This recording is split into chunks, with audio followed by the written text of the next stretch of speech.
So Jai Hind future officers, welcome to the channel. क्या हाल है मेरे दोस्तों? I hope you all are doing great.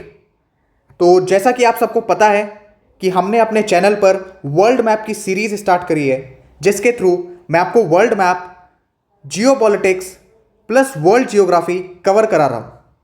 ठीक है मेरे भाई, तो उसी वर्ल्ड मैप की सीरीज में आज आगे बढ़ते हैं। और आज है मेरे दोस्त हमारा लेक्चर नंबर 13। मैंने आपको सार्क नेशन कवर करा दिए। सार्क क्या है मेरे भाई? South Asian association. किस चीज के लिए sir? For regional corporation, for regional cooperation. ठीक है मेरे दोस्त, south Asian association for regional cooperation. ठीक है मेरे दोस्त, सार्क में टोटल कितनी कंट्रीज थी सर? सार्क में टोटल 8 कंट्रीज थी sir. Maldives, Sri Lanka, India, Pakistan, Afghanistan, Nepal, Bhutan and Bangladesh. ठीक है, एक एक कंट्री मैंने आपको डिटेल के साथ कवर कराई है। अगर आपने वो वीडियोस नहीं देखी हैं तो वो वीडियो आपको हमारे यूट्यूब चैनल तो ऑफिसर्स पर्सपेक्टिव के ऊपर अवेलेबल है। आप वहां पर जाके वो वीडियोस देख सकते हैं मेरे दोस्त। ठीक है मेरे भाई, जैसा कि आपको पता है कि हमने आसियान स्टार्ट किया था। ठीक है, हमने स्टार्ट किया था सर आसियान। ठीक है मेरे दोस्त, और आसियान के हमने कंप्लीट करनी है 2 लेक्चर। कितने लेक्चर मेरे भाई? 2 लेक्चर सर हमने आसियान के कंप्लीट कर लिए हैं। और इन 2 लेक्चर में मैंने आपको बेसिक्स बताई। ठीक है, आसियान से रिलेटेड जितने भी बेसिक्स हैं मैंने आपको वो बताए, और आसियान के एक एक कंट्रीज के कुछ इंपॉर्टेंट पॉइंट्स वो बताए, और साथ ही साथ सभी की सभी कंट्रीज याद कराई मेरे दोस्त। ठीक है, अगर आपने ये 2 लेक्चर नहीं देखा है तो ये भी आपको हमारे यूट्यूब चैनल के ऊपर मिल जाएगा। आज इस सीरीज में आगे बढ़ते हुए हम आसियान की जो भी कंट्रीज हैं उनको पूरे डिटेल के साथ देखेंगे। पहले मैंने आपको कुछ इंपॉर्टेंट पॉइंट्स बताए थे। ठीक है, पहले वाली जो हमारी आसियान के 2 बेसिक लेक्चर्स थे उसमें कंट्रीज से रिलेटेड कुछ इंपॉर्टेंट पॉइंट्स। ठीक है मेरे दोस्त, मैंने आपको करंट अफेयर से भी कुछ कुछ चीज़ें रिलेट कराई और वो सारी कंट्रीज याद कराई। आज एक एक कंट्री हम डिटेल से देखेंगे। तो आसियान के अंदर जो हमारी सबसे पहली कंट्री है जो मैंने आपको याद कराई थी मेरे भाई, वो थी म्यांमार। क्या मेरे दोस्त? Myanmar sir. ठीक है मेरे भाई, तो आज हम देखेंगे म्यांमार के बारे में पूरे डिटेल के साथ। ठीक है, चलो फिर आगे बढ़ते हैं। तो सर म्यांमार का आपके पुराना नाम था बर्मा। सर पुराना नाम? हाँ मेरे भाई, पुराना नाम। म्यांमार का पुराना नाम था बर्मा। ठीक है मेरे दोस्त, और जो म्यांमार है ये हमारे भारत देश का ही हिस्सा था। ठीक है, इट इज, मैं यहां पर आपको पॉइंट लिखा दे रहा हूं, it is a part of India. It is a part of India. कब मेरे दोस्त? बिफोर 1937। ठीक है, अब आपके मन में एक सवाल आ रहा होगा कि सर मैंने यहां पर ये डेट क्यों लिखी 1937? ठीक है मेरे दोस्त, थोड़ा सा मैं आपको हिस्ट्री बताता हूं। ठीक है, जिससे आपको चीजें और अच्छे तरीके से क्लियर होंगी। 1935 के अंदर, ठीक है, ये बेसिकली कब की मैं बात कर रहा हूं? जब हमारा देश ब्रिटिशर्स का गुलाम था। ये मैं बात कर रहा हूं ब्रिटिश इंडिया की। ठीक है मेरे भाई, किसकी मेरे दोस्त? ब्रिटिश इंडिया टाइम पीरियड की। ठीक है मेरे भाई, 1935 में आपका एक एक्ट आता है जिसका नाम था गवर्नमेंट ऑफ इंडिया एक्ट। क्या मेरे दोस्त? Government of India act. ये एक्ट क्यों आता है सर? इसके पीछे की क्या पॉलिसीज थी, इसके क्या पोस्टुलेट्स थे, क्या पॉइंट्स थे, वो सारी चीजें मैं आपको डिटेल के साथ बताऊंगा मॉडर्न हिस्ट्री वाली सीरीज में।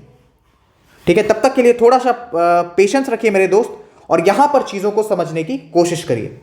ठीक है मेरे भाई, 1935 के अंदर आपका एक एक्ट आता है गवर्नमेंट ऑफ इंडिया एक्ट, जिसके अंदर वैसे तो कई सारी बातें कही गई, लेकिन एक और बात कही गई। क्या मेरे भाई? म्यांमार को अलग देश बनाने की। ठीक है, म्यांमार को मैं यहां पर लिख देता हूं सेपरेट। ठीक है, म्यांमार को एक अलग देश बनाने की।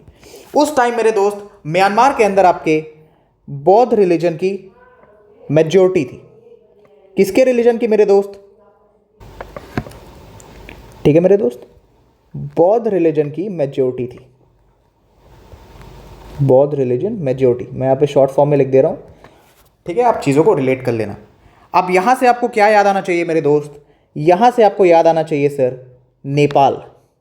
ठीक है सर जी, आप तो नेपाल कहाँ याद दिला रहे हैं हमें, आप म्यांमार के बारे में पढ़ा रहे हो, भूल गए क्या? नहीं मेरे दोस्त, भूला नहीं हूँ सर, मैं आपको म्यांमार के बारे में ही पढ़ा रहा हूँ, लेकिन बेसिकली मैं आपको चीज़ों को रिलेट करके पढ़ा रहा हूँ ताकि एक एक चीज़, एक एक पॉइंट आपके दिमाग में बैठ जाए। ठीक है मेरे दोस्त, तो बौद्ध रिलीजन से आपको क्या याद आना चाहिए मेरे भाई? नेपाल याद आना चाहिए सर। और नेपाल में भी क्या याद आना चाहिए सर? नेपाल में आपको याद आना चाहिए लुम्बिनी। ठीक है मेरे दोस्त, लुम्बिनी में ही जन्म हुआ था श्री महर्षि गौतम बुद्ध का। ठीक है मेरे दोस्त, गौतम बुद्ध का। इनके बचपन का क्या नाम था मेरे भाई? इनके बचपन का नाम था सिद्धार्थ। ठीक है मेरे दोस्त, चलो ये वैसे मैं आपको यहां पर चीज़ें रिलेट करा रहा हूं, रिकॉल करा रहा हूं, लेकिन ये सारी चीज़ें मैं आपको डिटेल से एंशियंट हिस्ट्री वाली सीरीज में भी पढ़ाऊंगा। ठीक है, कि गौतम बुद्ध क्या थे, उन्होंने क्या किया था, उनकी सरमन्स कहाँ पर उनकी सरमन्स हुई थी, कहाँ पर उन्होंने अपने उपदेश दिए थे, है ना, सबसे पहला उपदेश कहाँ दिया था, सबसे आखिरी उपदेश कहाँ पर दिया था। ठीक है, ये सिद्धार्थ टू गौतम बुद्ध तक की जर्नी क्या थी। ठीक है, ये सारी चीज़ें मैं आपको डिटेल से पढ़ाऊंगा, लेकिन कहाँ पर मेरे भाई? एंशियंट हिस्ट्री के अंदर। ठीक है, जो आने वाले दिनों में वो सीरीज भी हम जल्दी स्टार्ट करने वाले हैं। ठीक है मेरे दोस्त, तो म्यांमार आपका जो है सेपरेट करने का प्रस्ताव रखा गया 1935 के अंदर। कब मेरे दोस्त? 1935 के अंदर। ठीक है, उस टाइम म्यांमार में बुद्ध रिलीजन की मेजॉरिटी थी और ये प्लान इनिशिएट किया गया, यानी इस प्लान को एग्जीक्यूट किया गया 1937 के अंदर। ठीक है, और म्यांमार को एक अलग देश बना दिया गया।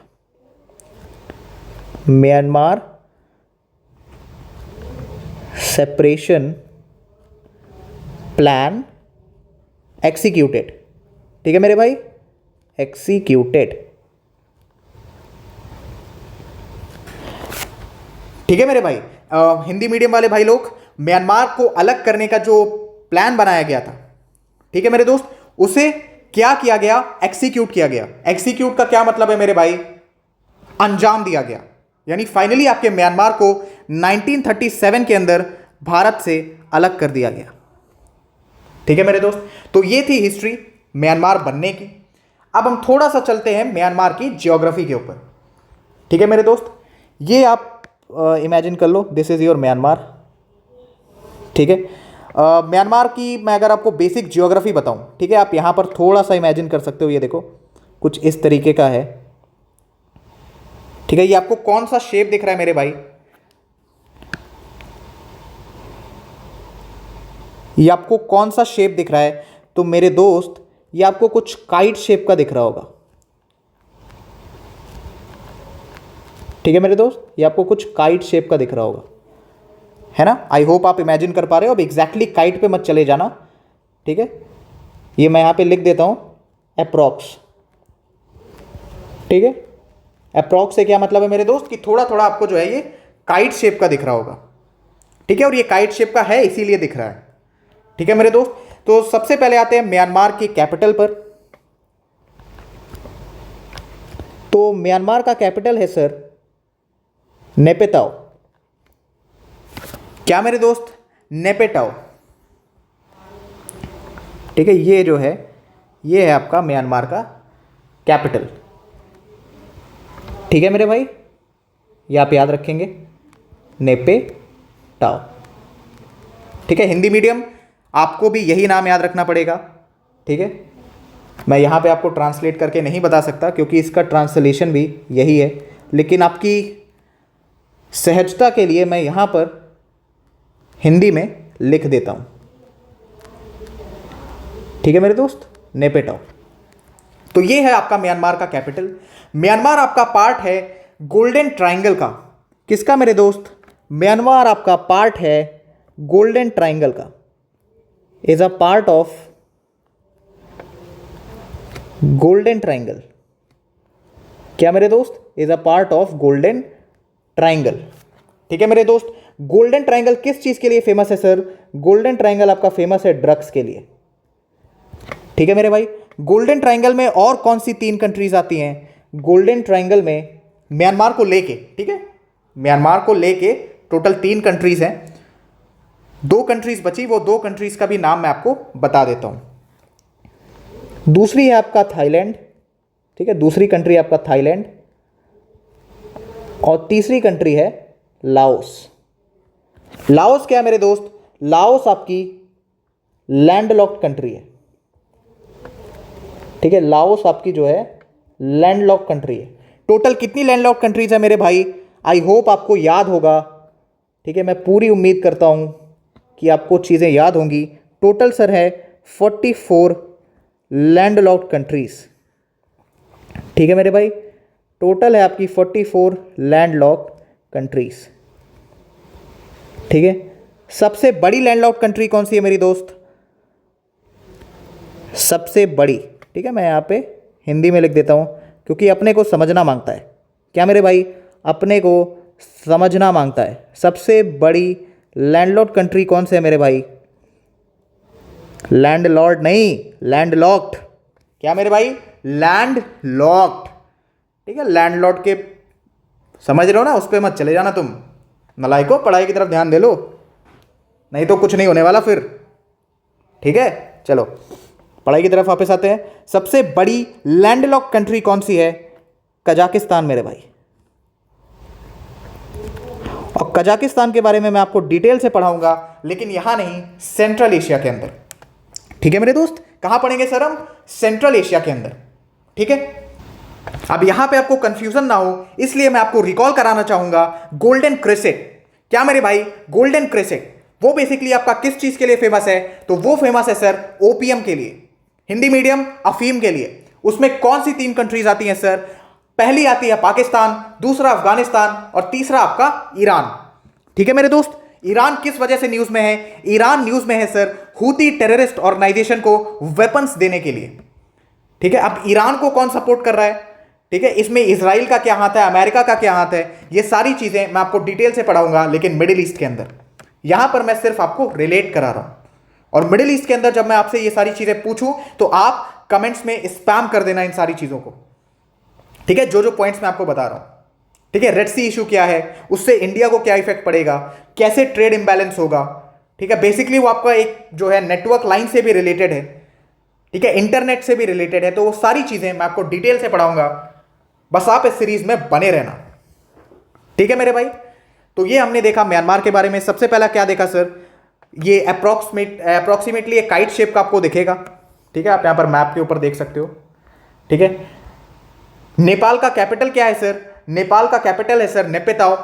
ठीक है मेरे भाई, sorry, I am really sorry, Myanmar का कैपिटल क्या है सर? म्यांमार का कैपिटल है सर नेपेताओ, और नेपेटाओ को हिंदी में भी जो है आप नेपेटाओ ही कहोगे। ठीक है मेरे भाई, और जो आपका म्यांमार है it is a part of your golden triangle. क्या मेरे दोस्त? म्यांमार आपका पार्ट है गोल्डन ट्राइंगल का। गोल्डन ट्राइंगल किस चीज के लिए फेमस है मेरे भाई? ये फेमस है ड्रग्स के लिए। ठीक है, और कौन सी 2 कंट्रीज है इसमें और 2 कंट्रीज हैं सर, थाईलैंड और लाओस। ठीक है, लाओस आपकी लैंडलॉक्ड कंट्री है, जिसकी वजह से उसे मैरीटाइम ट्रेड, यानी कि पानी के सहारे जो ट्रेड होती है, पानी के रास्ते जो ट्रेड होती है, उसमें उसे दिक्कत आएगी और किसी थर्ड कंट्री के ऊपर उसे डिपेंड रहना पड़ेगा। ठीक है, किसी दूसरी कंट्री के ऊपर उसे डिपेंड रहना पड़ेगा अपनी मैरीटाइम ट्रेड के लिए। ठीक है मेरे दोस्त, टोटल कितनी लैंडलॉक्ड कंट्रीज है सर? टोटल 44 लैंडलॉक्ड कंट्रीज है सर। सबसे बड़ी लैंडलॉक्ड कंट्री कौन सी है? तो सबसे बड़ी लैंडलॉक्ड कंट्री मेरे भाई है कजाकिस्तान, जो मैं आपको डिटेल से पढ़ाऊंगा। कहां पे मेरे दोस्त? सेंट्रल एशिया के अंदर। कहां पे मेरे भाई? सेंट्रल एशिया के अंदर। ठीक है, चलो अब थोड़ा सा जो है हम म्यांमार के बॉर्डरिंग कंट्रीज देख लेते हैं। ठीक है, वो मैं आपको यहां पर मैप में ही दिखा देता हूं। ठीक है, सबसे पहला आएगा इंडिया। ठीक है, हमारा प्यारा भारत। ठीक है, इसकी सीमा लगती है म्यांमार से। ठीक है मेरे दोस्त, ये आप इस डायग्राम में इमेजिन कर लो, ये है आपका म्यांमार, ठीक है, मैं बेसिकली आपको डायरेक्शंस के साथ चीज़ें बता दे रहा हूँ। ठीक है मेरे भाई, ये आपका म्यांमार, म्यांमार के नॉर्थ और नॉर्थ ईस्ट में, ठीक है, यानी कि ऊपर वाले डायरेक्शन में आपका है, कौन बैठा है सर? चाइना चचा बैठे हैं। ठीक है, चाइना चचा बैठे हैं नॉर्थ और नॉर्थ ईस्ट के अंदर। ठीक है मेरे भाई, अब कुछ को डायरेक्शन में भी कंफ्यूजन होगी, तो लो मेरे भाई यहाँ पर देखो, ठीक है, नॉर्थ, साउथ, ईस्ट, वेस्ट। ठीक है, नॉर्थ और ईस्ट के बीच की जो जगह है इसे हम कहते हैं नॉर्थ ईस्ट। उसी तरीके से साउथ और साउथ ईस्ट, ठीक है, साउथ और ईस्ट, ये देखो, ये आपका हो गया साउथ, ये हो गया ईस्ट, इसके बीच में जो जगह है इसे हम कहते हैं साउथ ईस्ट। ठीक है, नॉर्थ और वेस्ट, अब बीच वाली जगह को क्या कहें? अगर वेस्ट कहेंगे तो नॉर्थ वाला भाई अपना बुरा मान जाएगा कि यार हमें नहीं कहा है, बीच में पूरा उसी को क्रेडिट दे दिया। वेस्ट को कहेंगे,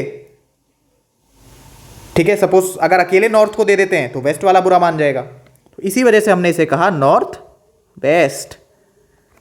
ठीक है मेरे भाई, और नीचे वाले को क्या कहोगे? बता दो मेरे भाई, साउथ वेस्ट। ठीक है, आई होप अब आपको डायरेक्शन में कोई कंफ्यूजन नहीं होगी। तो नॉर्थ, ठीक है, और नॉर्थ ईस्ट वाले डायरेक्शन में आपका कौन बैठा है? चाइना चचा। ठीक है मेरे भाई, और वहीं आप देखोगे नॉर्थ वेस्ट के अंदर, तो नॉर्थ वेस्ट के अंदर बैठा है हमारा प्यारा भारत। ठीक है, नॉर्थ वेस्ट। ईस्ट में आप देखोगे तो आपको मिलेगा लाओस। ठीक है मेरे भाई, ईस्ट में अगर आप देखोगे तो आपको मिलेगा लाओस, और थोड़ा सा आप देखोगे अगर साउथ ईस्ट की तरफ तो आपको मिलेगा मेरे भाई थाईलैंड। क्या मेरे दोस्त? थाईलैंड। ठीक है मेरे भाई, और जब आप देखोगे वेस्ट की डायरेक्शन में तो आपको मिलेगा बांग्लादेश। क्या मेरे भाई? आपको मिलेगा बांग्लादेश।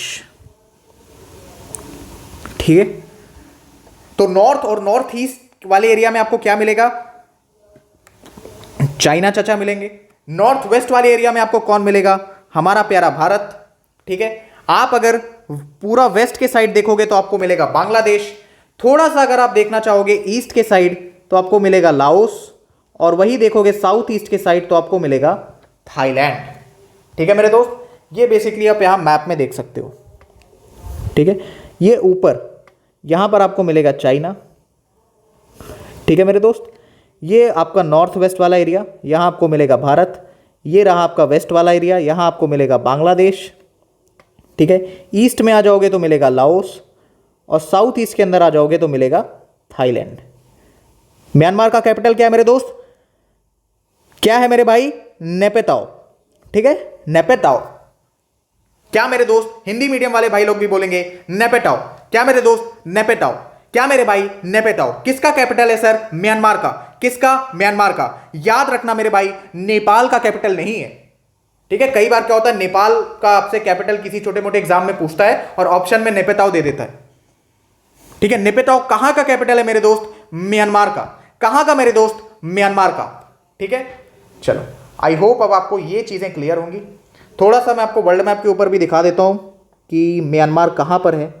तो ये रहा हमारा प्यारा भारत।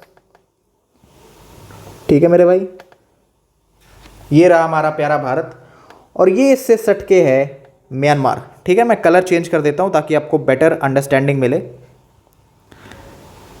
ये रहा आपका म्यांमार।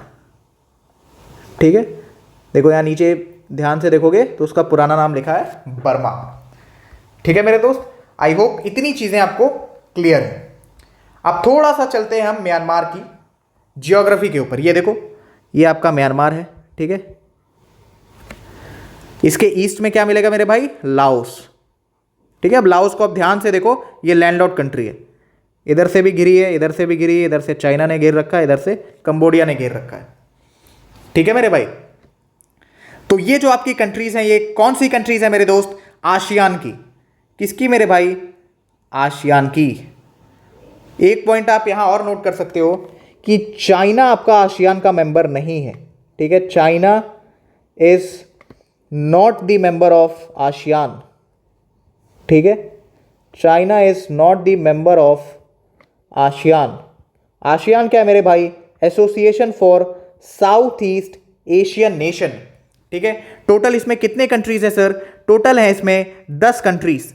एक बार वापस से रिकॉल करेंगे, ठीक है मेरे दोस्त, ताकि चीजें आपके दिमाग में फिट हो जाएं। ठीक है, चलिए, Myanmar Thailand Laos, Myanmar Thailand Laos, Cambodia Vietnam, Cambodia Vietnam. फिर आपको याद आएगा सिया, सिया से आप याद रखोगे मलेशिया, और क्या मेरे दोस्त बोलेंगे साथ में? इंडोनेशिया। सिया से आप याद रखोगे मलेशिया और इंडोनेशिया। फिर आपको याद आएगा शादी वाला निमोनिक, जिससे आप ऑटोमेटिक आपके दिमाग में क्लिक होगा सिंगापुर। क्या मेरे दोस्त? सिंगापुर। उसके बाद आपको याद आएगा ब्रुनोई, जहां पर हमारे प्राइम मिनिस्टर श्री नरेंद्र मोदी जी विजिट के ऊपर गए थे। ठीक है, फिर उससे आप कौन सी पॉलिसी रिलेट करोगे? उससे आप रिलेट करोगे मेरे दोस्त नेबरहुड फर्स्ट पॉलिसी। क्या मेरे दोस्त? Neighbourhood first policy. और उसी के अंतर्गत आप रिलेट कर सकते हो एक्ट ईस्ट पॉलिसी। क्या मेरे भाई? एक्ट ईस्ट पॉलिसी, जो कि मैंने आपको कल की क्लास में पढ़ाया था कि इसे इंट्रोड्यूस किया गया था 2014 में by our honourable prime minister Shri Narendra Modi ji, और ये लुक ईस्ट पॉलिसी का दूसरा नाम है। ठीक है मेरे दोस्त। उसके बाद लास्ट में आपको याद आएगा फिलीपींस। फिलीपींस से आप याद करोगे साइक्लोन यागी, जो कि आया था वेस्टर्न फिलीपींस सी में, और भारत ने मानव सहायता यानी कि ह्यूमैनिटेरियन हेल्प पहुंचाने के लिए, लाइक आपका फूड पैकेट्स हो गया, ठीक है, पीने का पानी हो गया, ठीक है मेरे दोस्त, कुछ मेडिसिन हो गई, ये सारी चीजें as a humanitarian help affected countries को, किस चीज से अफेक्टेड कंट्रीज? साइक्लोन यागी से। साइक्लोन यागी कहां पे आया मेरे दोस्त? वेस्टर्न फिलीपींस सी में। ठीक है, वेस्टर्न फिलीपींस सी के अंदर।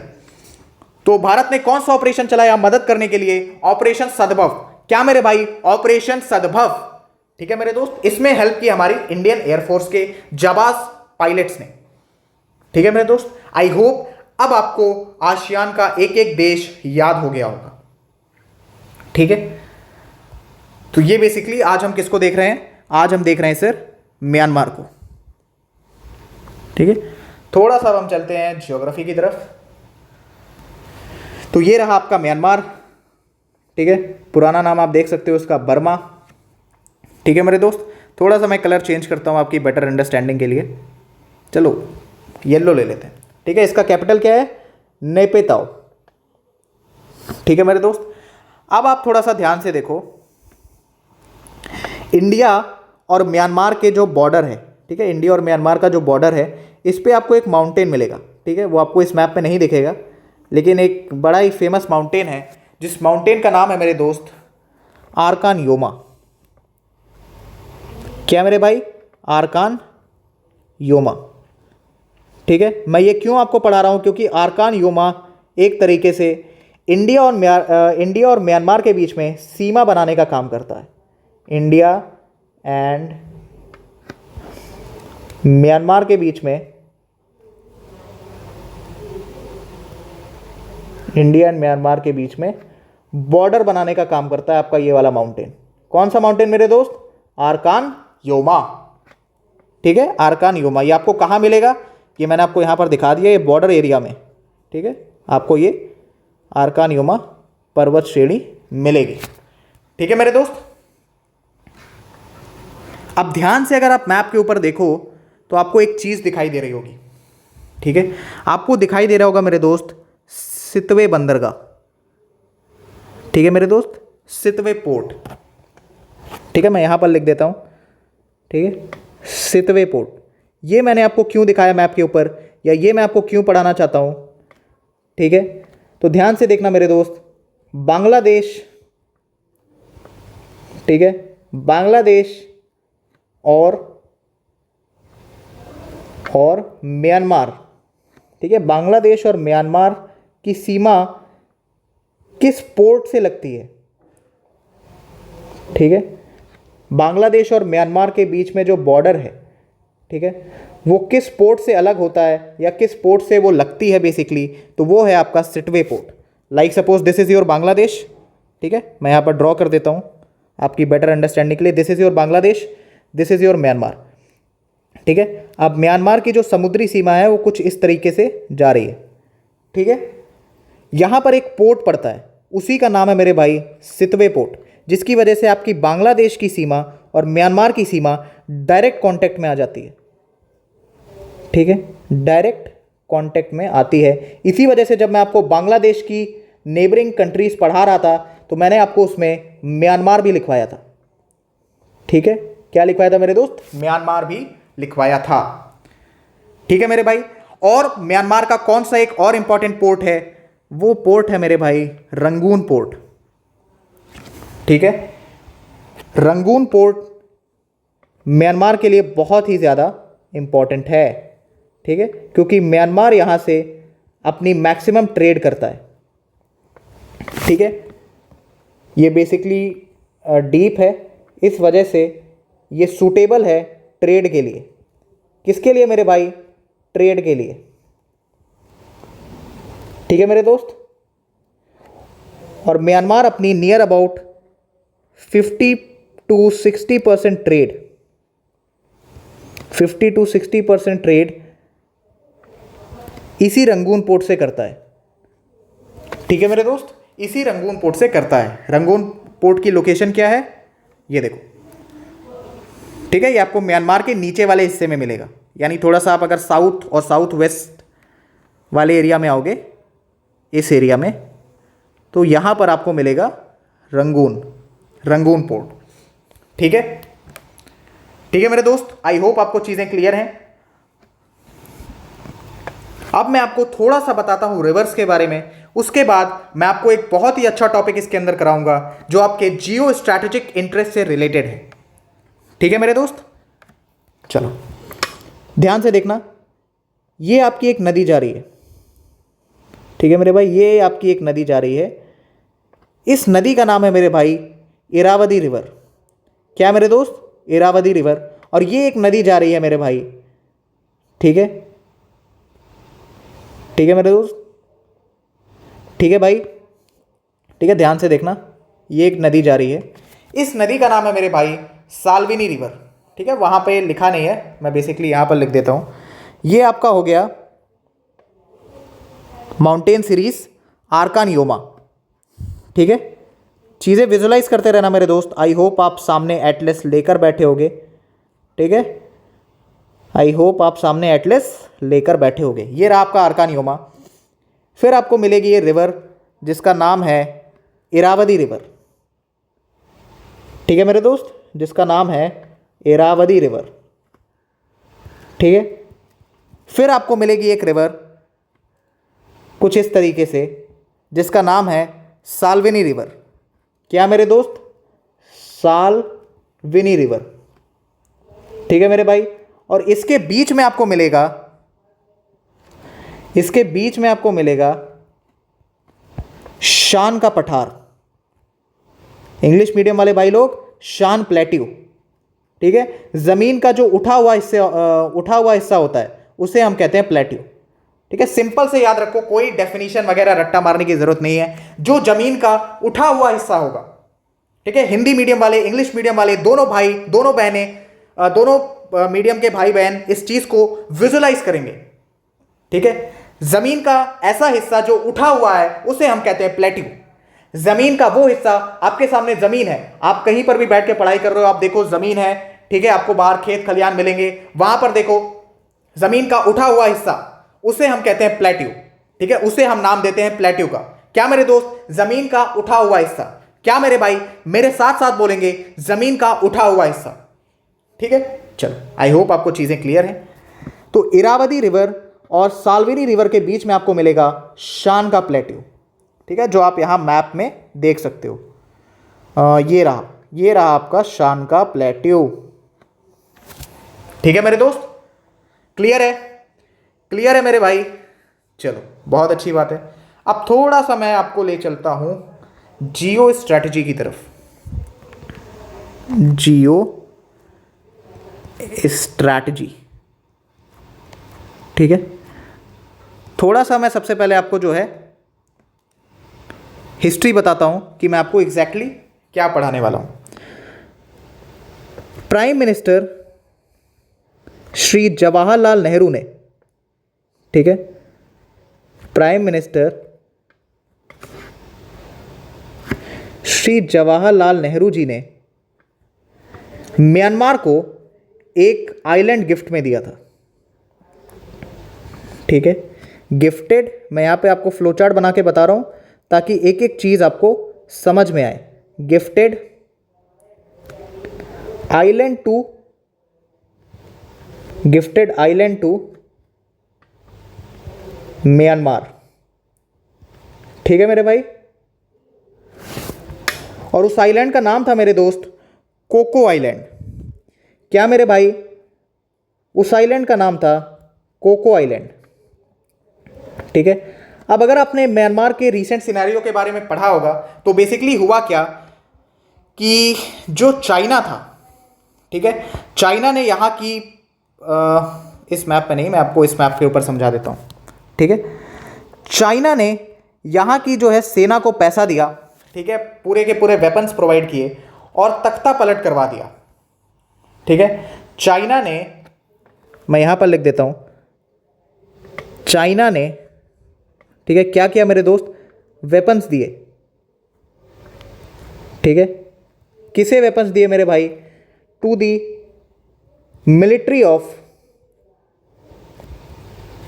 म्यांमार। ठीक है मेरे भाई, to the military of Myanmar, वहां के लोगों को भड़काया।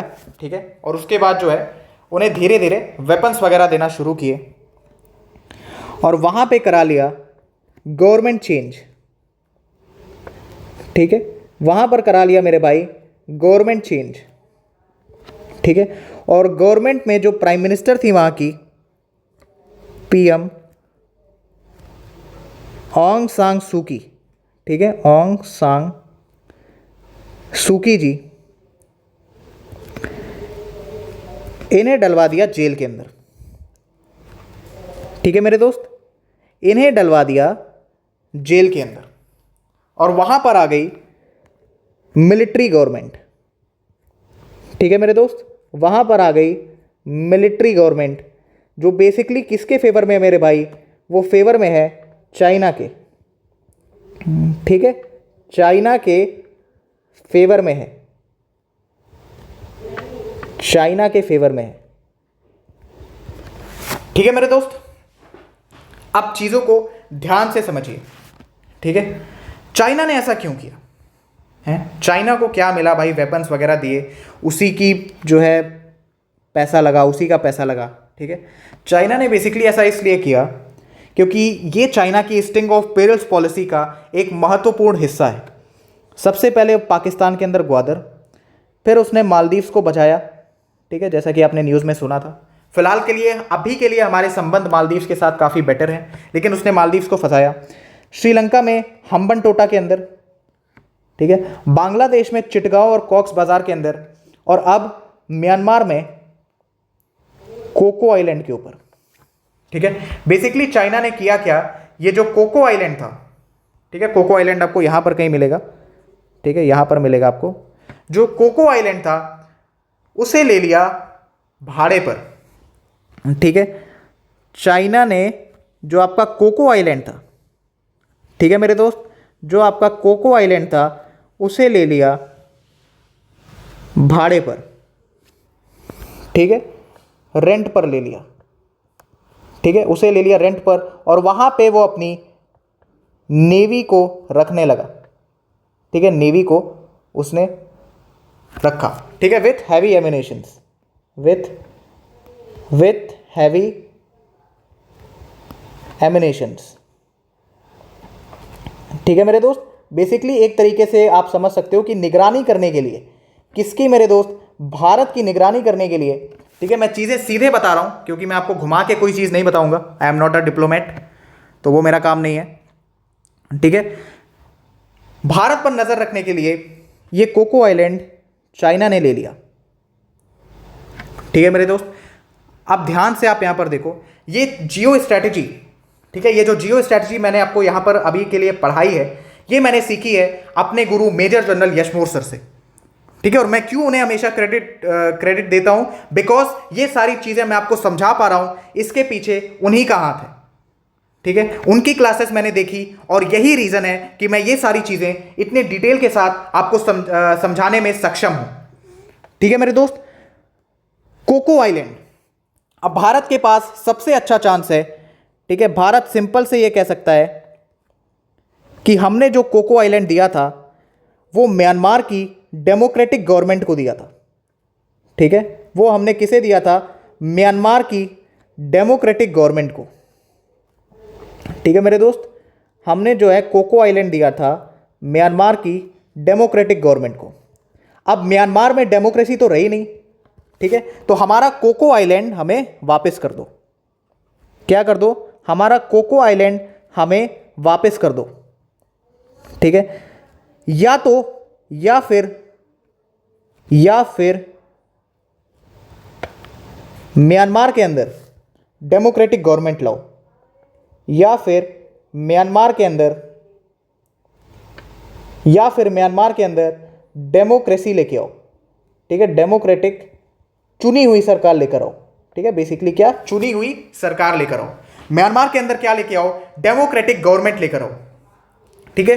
अब मैं आपको बताता हूं कि मेजर जनरल यशमोर सर की क्लासेस देखने की वजह से किस तरीके से मेरा माइंडसेट डेवलप हुआ और किस तरीके से जियो स्ट्रैटेजिक इंटरेस्ट में मुझे खुद ब खुद इंटरेस्ट आने लगा और कैसे मैंने ये स्ट्रैटेजीज बनाई, ठीक है।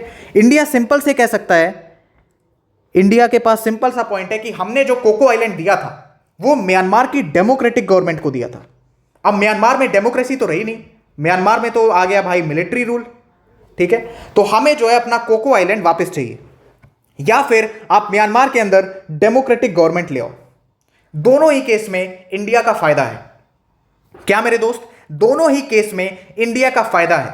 क्यों? अगर कोको आइलैंड हमें मिल जाता है, ठीक है, तो यहां से चाइना हट जाएगा, यहां से चाइना हट जाएगा। और अगर म्यांमार के अंदर डेमोक्रेटिक गवर्नमेंट आती है तो वहां पर आएंगी आंग सान सू की, ठीक है मेरे दोस्त। वहां पर आएंगी आंग सान सू की। आंग सान सू की आपकी दिल्ली की पढ़ी हुई है, ठीक है। वो उन्होंने अपनी जो भी पढ़ाई है, जो भी शिक्षा है वो दिल्ली से ली है, ठीक है। बहुत अच्छी हिंदी बोलना जानती हैं और ये भारत के फेवर में रहती हैं। ये जो है प्रो इंडिया है, ठीक है मेरे दोस्त। ये क्या है मेरे भाई? ये प्रो इंडिया है, ठीक है। इंडिया के फेवर में ये डिसीजंस लेती हैं, ठीक है। इंडिया के फेवर में ये डिसीजंस लेती हैं, इंडिया के फेवर में ये निर्णय लेती हैं, ठीक है मेरे दोस्त। तो अगर वहां पर डेमोक्रेटिक गवर्नमेंट आती है तो भी बहुत अच्छी बात है, और कोको आइलैंड हमें मिल जाता है तो हम चाइना को वहां से हटा सकते हैं, ठीक है मेरे दोस्त। तो ये है जियो स्ट्रैटेजिक इंटरेस्ट, और इसी तरीके से आपका दिमाग चलेगा जब आप इस वर्ल्ड मैप की सीरीज को पूरा देखोगे और समझने की कोशिश करोगे, ठीक है मेरे दोस्त।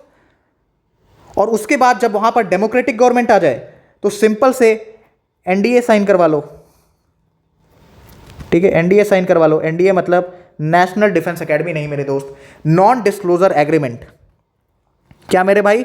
नॉन डिस्क्लोजर एग्रीमेंट, ठीक है। Non disclosure agreement. अगर वहां पर डेमोक्रेटिक गवर्नमेंट आ जाती है तो सिंपल से साइन करवा लेते हैं नॉन डिस्क्लोजर एग्रीमेंट। और इसमें हम कहेंगे क्या कि कोको आइलैंड आप किसी भी विदेशी देश को सैन्य सेवाओं के लिए यूज में नहीं दोगे, ठीक है।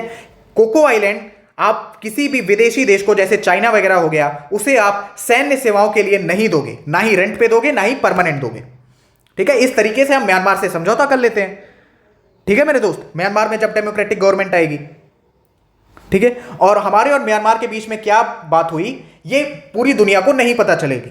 क्यों? क्योंकि हमने म्यांमार से साइन करवा लिया नॉन डिस्क्लोजर एग्रीमेंट, ठीक है। हमारे और म्यांमार के बीच में क्या समझौता हुई ये किसी को पता नहीं चलेगा, because we have signed non disclosure agreement, ठीक है।